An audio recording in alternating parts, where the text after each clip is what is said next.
خواجہ حسن بصری رحمہ اللہ ایک مرتبہ حجاج بن یوسف کے آدمیوں سے چھپ کر حضرت حبیب اجمی رحمہ اللہ کے عبادت خانے میں آ گئے اور چھپ گئے۔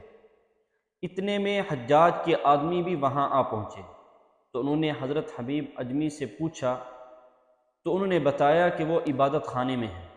وہ اندر چلے گئے، کافی دیر تلاش کیا مگر نہ پایا تو وہ حضرت حبیب اجمی کے پاس آیا اور کہنے لگے کہ آپ نے ہم سے جھوٹ بولا ہے۔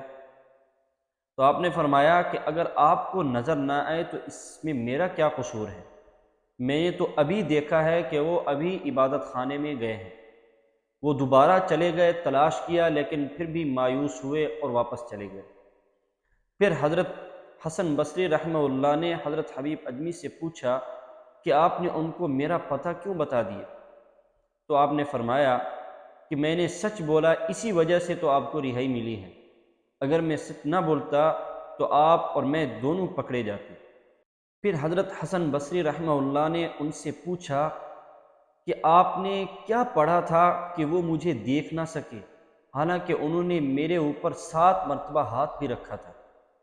تو حضرت حبیب اجمی رحمہ اللہ فرمانے لگے، میں نے 2 بار آیت الکرسی، 2 بار سورہ اخلاص اور 2 بار آمن الرسول آخر تک پڑھ کر یہ دعا کی تھی کہ اے اللہ، حسن کو میں نے تیرے سپرد کر دیا ہے، تو ہی اس کی حفاظت فرما۔